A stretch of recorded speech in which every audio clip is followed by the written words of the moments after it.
Donc là, tu démarres à Biapi. Alors là, on va, ouais, c'est ça, on va démarrer, on va lancer Biapi. Alors même si c'est pas trop la saison, mais c'est le bon moment quand même.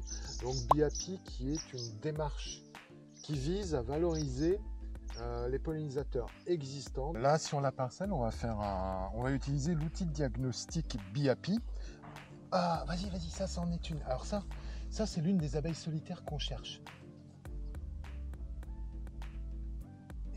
Alors ça, c'est super intéressant, ces petites abeilles-là, parce qu'elles vont pas loin.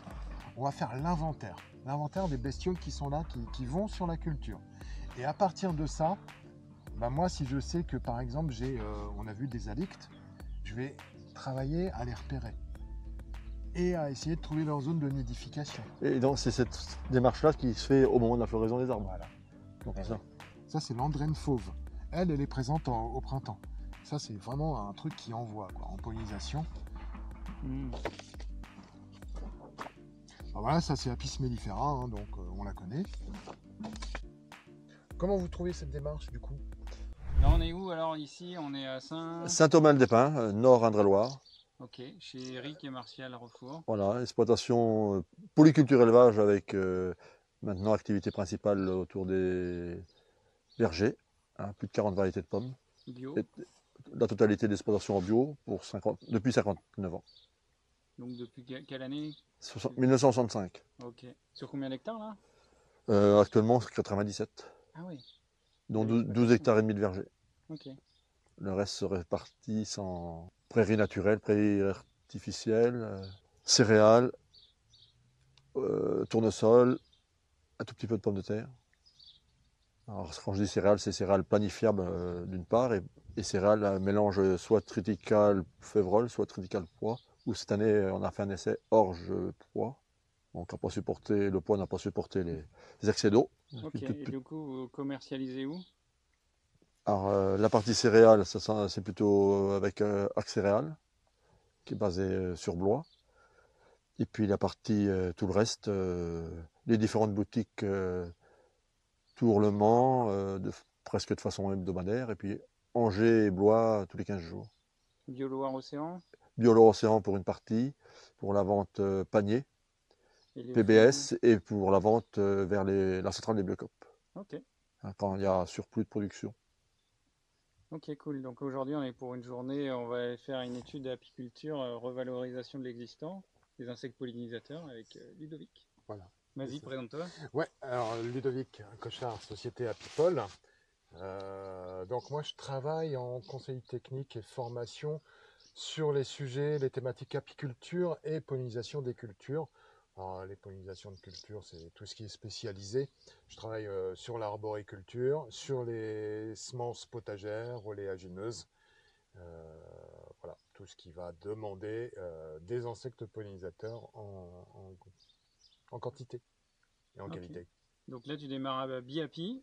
Alors là, ouais, c'est ça, on va démarrer, on va lancer Biapi. Alors même si c'est pas trop la saison, mais c'est le bon moment quand même. Donc Biapi qui est une démarche qui vise à valoriser les pollinisateurs existants. Ah bah, Alors là, au niveau de la menthe, on a une autre bestiole qui est intéressante qui vient de se barrer, c'est de la cirfe. Voilà, alors ça c'est un coléoptère, mais là tu vois, ce que tu vois voler, là, tu vois les tout petits bidules qui volent là. Ouais. Ça, ce sont des cirfes. Donc ça, c'est intéressant, ça. Mais ça, les cirfes sont des diptères. Bon, moi, je bosse pas sur le diptère, mais en fait, avec BIAPI, comme si on met en place les bonnes mesures, en fait, en visant 2-3 abeilles, par exemple, en fait, ça profite à tout le monde. et puis donc c'est la larve de la cirfe qui est Alors, bonne. pas toutes. Pas doute. Non, il y a quelques cirfes dont les larves sont aphidiphages, mais pas toutes. Mais voilà, mais quand elles sont là, c'est bien, quoi. C'est une bonne chose. Qui mange les pucerons. Ouais. T'as des frelons, non? T'as pas eu de frelons par ici? Si, il y en a de temps en temps. Ouais. Ouais, tu les captures, t'as des trucs, non? Non, j'ai pas regardé d'où ils sortaient d'ailleurs. Parce que des fois ils se mettent dans les charpentes. Ouais. Là, le T'as frelon. pas eu à faire intervenir des... Non, là c'est le frelon jaune, le Non, frelon c'est européen. l'européen, ouais. Ah Parce oui. que sur l'autre site, j'ai le frelon asiatique qui passe surtout à l'automne. Ouais. Là où j'ai toujours Ouais. quelques pommes pourries, hop, Ouais. ils jettent dessus Ah bah, toute la partie automnale. C'est Ça, même, ça détruit les insectes pollinisateurs, du coup. et même pour faire, quand on va vider un seau, on ne voit pas toujours au même endroit hein, parce qu'ils ont tendance à faire aller vers la personne. Ouais. Ah oui. Ah, ils se sentent agressés. Ah ouais. Ouais, il faut y faire gaffe. Hein. Ok. Donc là, on va aller voir les vergers un petit peu. Oui, Hein. bah alors là, j'ai une parcelle qui est au près. Celle-là, elle est toute sous filet style maison. Ouais. Et puis là, j'ai quelques rangs style monorang. Ouais. On a ça. Alors, ça peut être un peu gênant par rapport aux insectes. Ouais, mais on n'est pas en pollinisation, donc on s'en fout. Hein. Oui, de toute façon, on les a remis en place une fois que la pollinisation était finie. Ouais, c'est ça. Ouais, Mais, parce que là, on est en juillet, donc ouais. mi-juillet, au moment où on tourne la vidéo. Donc, Ouais. c'est plus la saison des pollinisateurs, là. Non. C'est mars, quoi, mars-avril. Ouais, bah c'est ça. Là, vous n'avez pas de poire. Non. Non. Enfin, un rang ou deux rang sur ou un deux. autre verger. Ouais. Mais Ouais, non, mais c'est ça. Ça fleurit début avril, en gros. en général, oui. Jusqu'à 20-25 avril. Ouais, là, selon les variétés, j'en ai qui fleurissent plus tôt. Ouais. Hein, j'ai Idared là, Idared qui est la plus précoce. J'ai Ambassi là qui est un peu plus précoce aussi. Ah bah, je vous montre. Les petites fourmis, Ça. le travail. Ça, c'est du terrier. Ah oui, là, il y a un trou, là. On Ouais. voit. Alors, Ok. qu'est-ce donc? Fourmis ou autre chose? Parce que, bon, ce serait pas loin à observer. Hein. On a beaucoup d'abeilles qui vont nicher dans le sol comme ça et qui vont former des terriers en remontant les déblais. D'accord. Voilà, donc ça c'est un truc que moi quand je suis en visite BIAPI, j'ai autant la tête vers les fleurs qu'au sol. Parce que c'est ça que je vais chercher. Ah bah oui. En tout cas, ils sont super bien protégés, les vergers là. Ah, alors en surface couverte comme ça, j'ai 40%. Ah ouais. Ouais, mais là, les insectes, ils passent, là, quand ils viennent venir de l'extérieur, ils sont bloqués. Un peu plus, oui. Ouais. Faut qu'ils soient dedans présents. Ça, c'est surtout pour les oiseaux. C'est surtout, là, c'est la couverture anti-grêle sur la partie supérieure. Ouais, anti-grêle. Ouais. Hein, et ce côté, c'est anti-carpeau. C'est le verre de la pomme, avec des mailles plus fines. D'accord. Là, sur la parcelle, on va utiliser l'outil de diagnostic BIAPI qu'on trouve à l'adresse www.biapi.fr. BIAPI, ça s'écrit B-E-E-A-2-P-I. Voilà, alors BIAPI, c'est une démarche en 3 temps qui est expliquée en première page de l'outil diagnostic. Donc, c'est une démarche qui vise, dans un premier temps, à utiliser là ce qu'on va employer. Donc, c'est un outil de diagnostic. On va prendre en compte différents éléments de l'environnement, de la parcelle, pour pouvoir arriver à une cotation c'est une cotation qui va dire la parcelle est plus ou moins accueillante pour les insectes pollinisateurs, surtout les abeilles en fait. On va travailler avec les abeilles. Et bah, allez, c'est parti avec Eric. Voilà. Tu vas nous dire. Bah, tu vas remplir sur ton téléphone. Donc là, on fait démarrer. Hop. Et c'est parti. Donc là, on arrive sur une liste de questions. Il y en a 25, 26.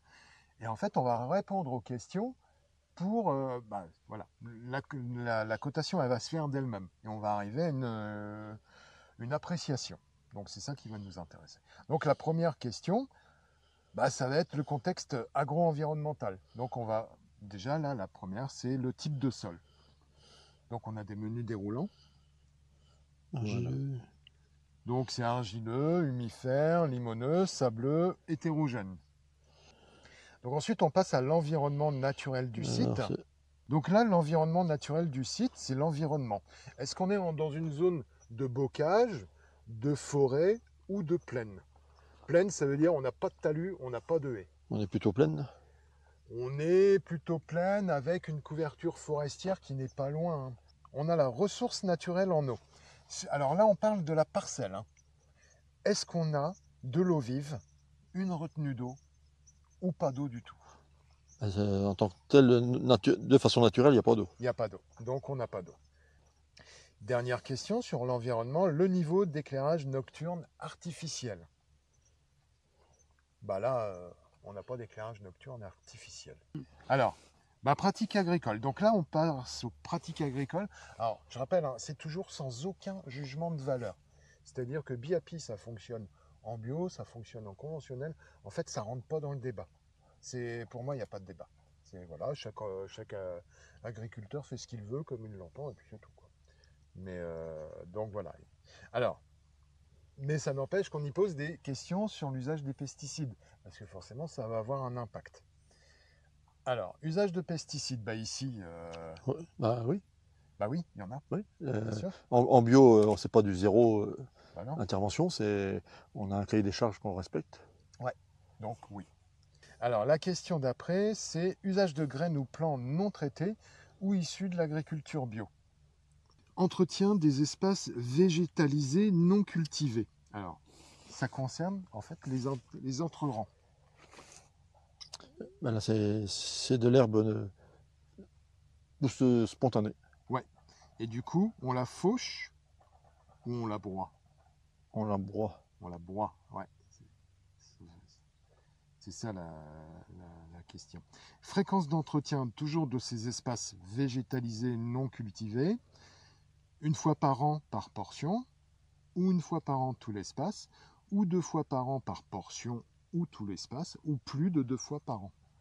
Oh, c'est au minimum 2. Au minimum 2, et c'est tout l'espace à la fois Non, ou... maintenant on a un broyeur déporté qui fait là, qu'on a Ouais. passé donc fin mai. Ouais. Là, on avait fait seulement la tonte de l'herbe et du bois de taille, Ouais. donc juste après la floraison, Ouais. qu'on a fini par tailler ici. Et on est en cours de finir ce passage du central avant de rattaquer celui-là. Donc on est par portion. Ouais. Ok, je mets 2 fois par an par portion.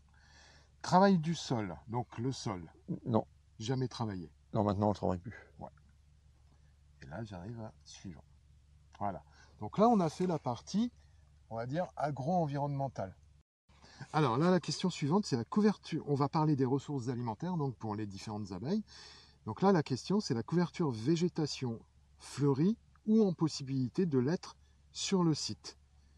Alors, est-ce qu'on est de 1 à 25%, 25 à 50, 50 à 75 ou 75 à 100?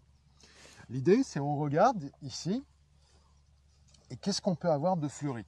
Est-ce qu'on n'a qu'une partie ou est-ce qu'on a plus? Par exemple, si on est sur une exploitation qui maîtrise tout son environnement, on peut avoir un travail du sol permanent pour éviter l'enherbement. Donc là, dans ce cas-là, on n'a pas de végétation possible. Ici, on est sur une structure où en fait la végétation, on la laisse venir. Ce qui fait que là, on a différentes plantes à fleurs qui assurent des ressources.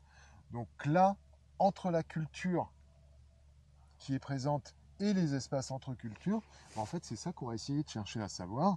Et finalement, en termes de couverture de végétation fleurie ou en possibilité de l'être sur le site, pour moi, on est entre 75 et 100%, quoi. Pas tant que ça.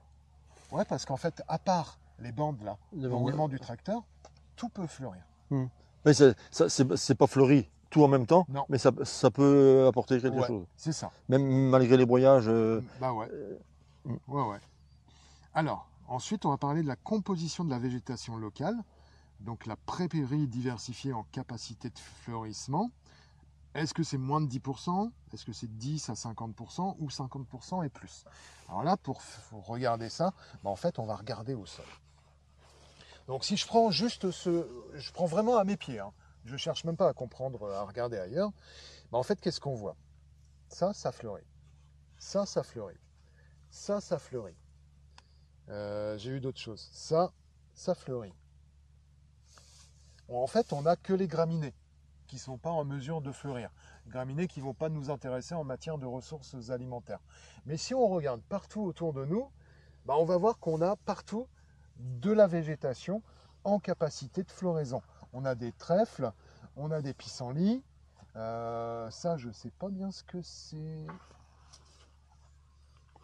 Plutôt style crucifère. Ça me fait penser à ça. Hein. Crucifère, brassicacée, ouais. Donc ça, voilà, c'est en capacité de fleurissement. Ça, voilà. Donc en fait, on a plein de choses. Donc là, si je reprends, composition de la végétation locale, est-ce que c'est de la prairie diversifiée en capacité de fleurissement? Oui. Dans quelle proportion? Donc moins de 10%? Non, on est très très largement au-dessus. Est-ce qu'on est de 10 à 50%? On est très largement là-dedans. Pour moi, on est à 50% et plus, quoi. Oui, j'ai peut-être 50, mais bon. Ah ouais, on a matière. Alors ensuite, on parle des haies. Est-ce qu'on a des haies, des zones boisées d'arbres et d'arbustes à fleurs en capacité de fleurissement? Là, je parle vraiment de cette parcelle, hein. Non, mais sur cette parcelle, il n'y en a pas. Eh ben non, il n'y en a pas. Donc là, on a moins de 10%. J'ai dit en dessous le rang de bordure, j'avais laissé 6 mètres Ouais. dans l'idée d'en faire une haie. Ouais. Mais par contre, elle n'est pas faite. Ouais. Alors, là, les zones humides. Est-ce qu'on a des zones humides et des plantes à fleurs associées? Ah non, on a dit qu'on n'avait pas d'eau. Non. Donc, on n'a pas. Des plantes grimpantes à fleurs. Alors, les plantes grimpantes à fleurs, ça peut être plein de choses. Ça peut être les glycines, ça peut être du chèvrefeuille, ça peut aussi surtout être le lierre. Non, mais là, il n'y en a pas. On n'en a pas, hein. Donc absente. Et maintenant, la végétation rase permettant des floraisons. Exemple, trèfle blanc. Ah, dès qu'on aura arrosé un peu, Ouais. il va revenir. Il va revenir. On est dans quelle échelle? 0 à 10, 10, 25, 25, 50 ou 50, 100? Bon, je dirais 10-20% déjà, c'est Ouais. pas Ouais. mal. C'est là, il a disparu, donc On le voit pas, hein. Ouais, je pense qu'on est dans cet ordre d'idée, hein. Donc voilà, là on arrive, hop, on valide. Et après, on va passer au nombre de végétaux à fleurs locaux et sauvages présents. On va regarder si on a poussé de nectar sur les... Bah non, on n'a pas poussé de nectar. Ah si.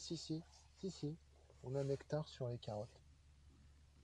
Alors en fait, moi je cherche le nectar parce que c'est ce qui va rendre une culture attractive. Et en fait, il faut regarder si ça scintille un petit peu. Le nectar, c'est ce qui va devenir le miel. Mais c'est aussi la nourriture des abeilles. Alors il faut regarder, mais moi je les vois, il y a des petites gouttelettes qui scintillent. Donc voilà, ça c'est le nectar. Et en fait, quand les abeilles viennent au pommier, elles viennent chercher soit du pollen parce que c'est leur source de protéines, soit du nectar, c'est leur source de glucides, donc d'énergie. Et elles ont besoin des deux pour se développer. Et c'est pour ça aussi que moi je focalise sur tout l'environnement. Parce que plus on a de diversité, donc à tout moment de la saison, et ben en fait, plus on va avoir de chances de capter donc des insectes et de les maintenir et de les faire se développer. Parce que c'est ça l'idée, hein, il faut qu'on les fasse se développer. Et la fleur de pommier, elle est où? Je vois même Là, pas. elle est devenue Non, pomme. mais c'est vraiment les pommes. Ouais, c'est ça. Ok. Ouais. Non, mais pour les gens qui savent pas, même moi, tu vois, Ouais. donc, c'est ce qu'on disait tout à l'heure. Donc, en gros, le mois d'avril. Ouais. Donc chaque pomme, c'est là où ça a été pollinisé. Ouais. Il y a une abeille qui est venue ou un insecte. Voilà. Donc s'il n'y a pas de... Ouais, c'est fou quand même, le million de pommes qu'il y a. C'est-à-dire qu'il y a quand même encore des insectes pollinisateurs. Il y en a. Ouais. Bon, et puis des fois, ça rate, hein. Enfin, celle-là, c'est pas forcément une pollinisation ratée, mais... Ouais, donc juger de la pollinisation aussi au nombre de pépins. Ah oui. Parce qu'en fait, une pomme, c'est une enveloppe, hein. Pour la plante, ce qui compte, c'est les pépins. Parce que c'est ça qu'elle veut produire. C'est de quoi se développer. Un pépin, c'est un futur pommier. Donc là, tu vois, on a des pépins, mais tout rabougris. Bon, ça peut correspondre à l'état de la pomme, hein. Mais on a quand même... Là, j'en ai un. En général, en pomme, on a des pépins tout le tour. Ouais. Sauf, j'ai un collègue qui me disait que l'année dernière, il avait une variété qui n'avait pas eu des pépins partout. Bah, Par contre, on parlait de poire tout à l'heure. Ouais. La poire conférence. Elle est parthénocarpique. Hein, Ouais. Parfois, elle a une forme, au lieu d'être bien droite, elle est un peu comme ça. Ouais. Et c'est qu'il n'y a qu'une face qui a des pépins et l'autre, elle n'en a pas. Voilà. Donc, ouais, pour expliquer la pollinisation du pommier, en fait, c'est une stérilité gamétophytique. Ça veut dire que ça se passe au niveau des gènes, des S allèles. En fait, chaque variété de pommier va être pollinisée par un pollen qui va venir d'une variété spécifique. On ne peut pas tout faire, tout croiser, tout n'importe comment. Ça ne va pas forcément fonctionner. Et donc, sur une exploitation, pour qu'on ait une bonne fructification, il faut qu'il y ait les bons... pour chaque variété, il faut la bonne variété pollinisatrice. Sinon, ça ne va pas fonctionner, quoi. Et c'est pour ça que c'est important d'avoir de la diversité. En fait, on n'a pas, que je sache, hein, on n'a pas d'exploitation arboricole où on n'a qu'une variété de pommes. On en a toujours plusieurs. Ouais. où on arrive au problème qu'ont connu nos camarades chinois. Là, il y a quelques années, on a eu des articles en Chine, il n'y a plus d'abeilles, patati patata. Les Chinois, ils sont obligés de polliniser à la main. C'est des conneries. La Chine, c'est quand même le pays qui nous envoie le plus de miel, hein, donc ils ont de l'abeille. Mais en fait, la raison en est que sur ces vallées, c'était des vallées en haute montagne, ce l'est toujours, ils ont fait un choix technique là-bas, ça a été de n'implanter qu'une seule variété de pommes ou de poires. Et donc, il n'y a pas justement ces arbres pollinisateurs. Et c'est pour ça qu'ils sont obligés d'apporter le pollen à la main et de polliniser à la main. Voilà. C'était pas un manque d'abeilles. Ok. Mais ici, il y a plein de variétés différentes. Donc, il y a combien de variétés de pommes? Moi, j'avais plus de 40. Oh, bon, oui. Après, pas là, j'en ai peut-être une quinzaine. Donc, voilà, là, on est sur trèfle blanc. Et là, voilà, on a un gros bourdon terrestre, qui est en train de butiner le trèfle blanc. Donc là, il aspire le nectar avec son proboscis. Et il a également des boulettes des pelotes de pollen sur les pattes arrière qu'il va ramener donc à la colonie. Donc le trèfle blanc, c'est une ressource qui est super intéressante, mais qui est surtout valable en année humide. En année sèche, il est mort, quoi. Enfin, il est mort, il est cramé en peu de temps. Voilà, il y a une sauterelle là. Parce que Bee Happy, hein, ça se consacre, ça vise vraiment toutes les abeilles solitaires qu'on ne prend pas le temps d'observer, de regarder et de valoriser. Et pourtant, en matière de pollinisation, c'est les meilleures. Et en plus, elles sont très probablement ici.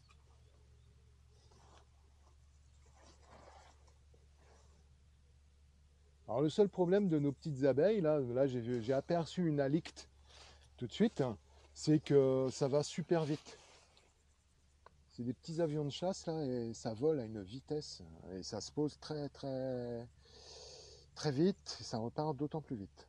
Alors, justement, on va travailler sur les végétaux locaux et sauvages. Parce que voilà, Bee Happy, c'est vraiment, on valorise l'existant. Hein. On ne vise pas à apporter des trucs exotiques, rien de tout ça. Donc là, on a la question sur les végétaux à fleurs, locaux et sauvages présents. Donc on inclut les arbres et les arbustes, et les graminées, par contre, on les enlève parce qu'elles ne nous intéressent pas.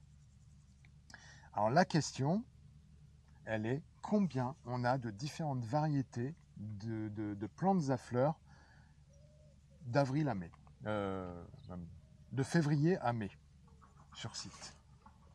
Je pars sur 4 de février à mai, donc là ça tombe bien. J'ai la même question de juin à août, donc là on est pile poil dedans. Là, il y en a davantage. On se met dans la case 6 à 9, on doit être pas mal. Hein. Oui, c'est. Parce qu'on va en oublier forcément. Et de septembre à novembre. Tiens, le xylocum violet, il est là. Tu le vois là? Hop là, il est là. C'est ça, hein? Ouais. Voilà, c'est lui.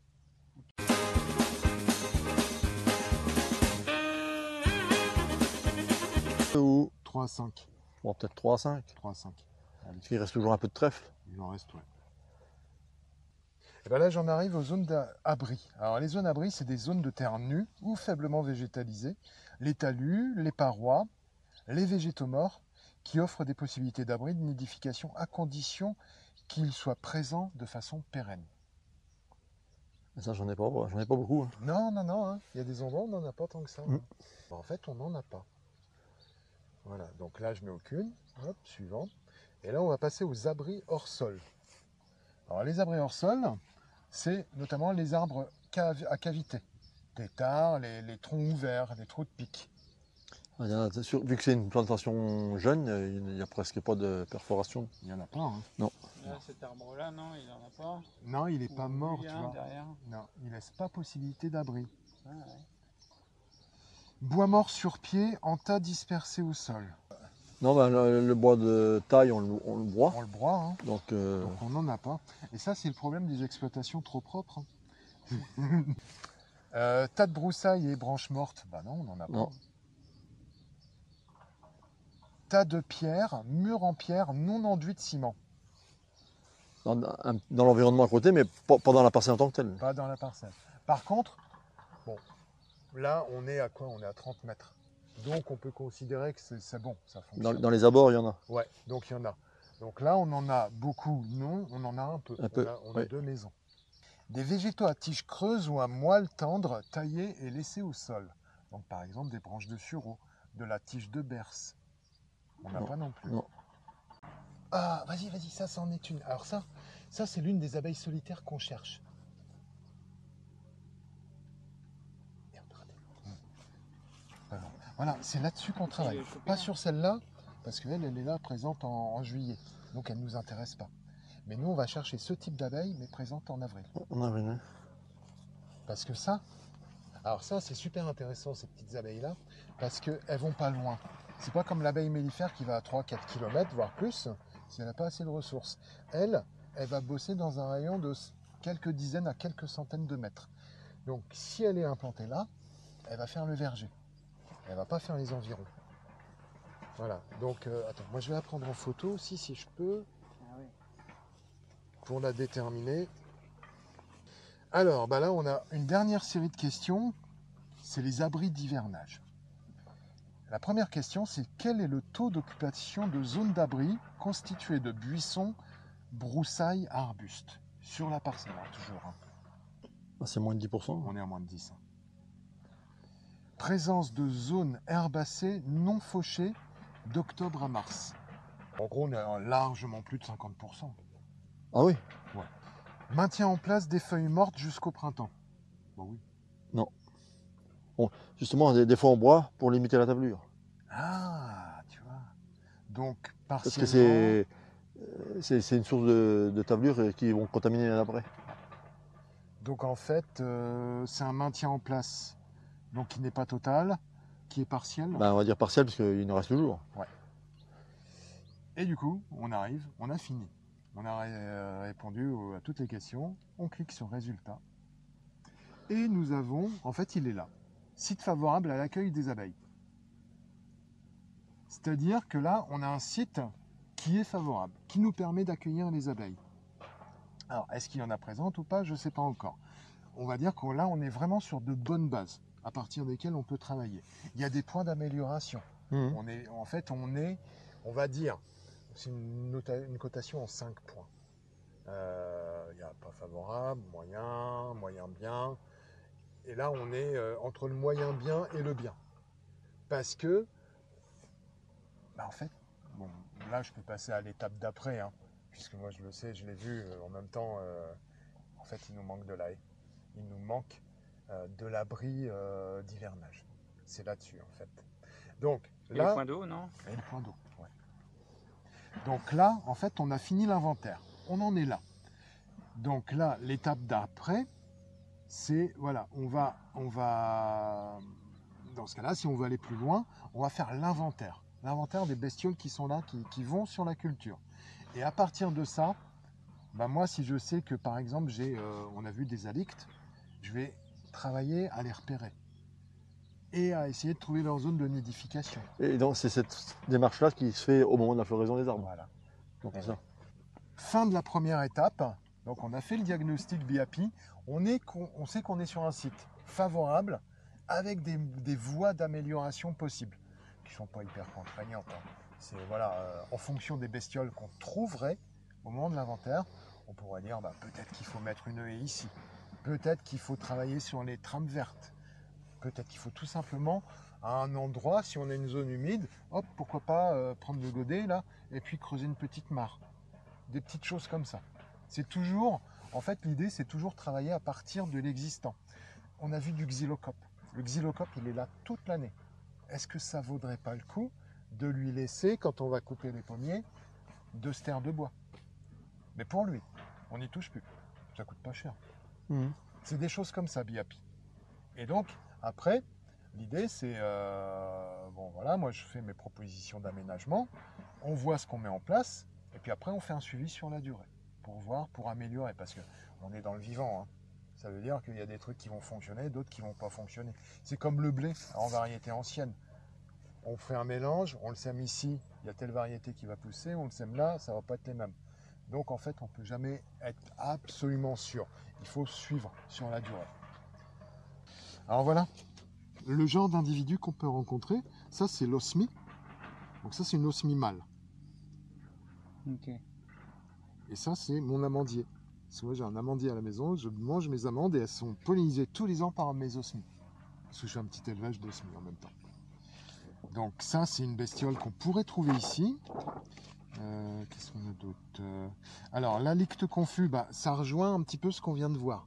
L'alicte confus c'est la même famille. Mais ça c'est le tout petit qui fait 5 mm, elle est super mignonne celle-là. Alors, ça c'est l'alicte à aile brune, donc qu'on pourrait rencontrer aussi, qui serait intéressant. Alors voilà, quand je disais BIAPI, c'est une démarche technique. On pourrait tenter de travailler là-dessus. C'est une super belle abeille, c'est la Colette du lierre. Mais en fait, techniquement, elle ne nous intéresse pas. Parce qu'elle, elle apparaît au moment de la floraison du lierre, et c'est tout. Donc, c'est super, voilà, elle est belle. Mais nous, dans notre approche technique, elle n'a pas d'intérêt.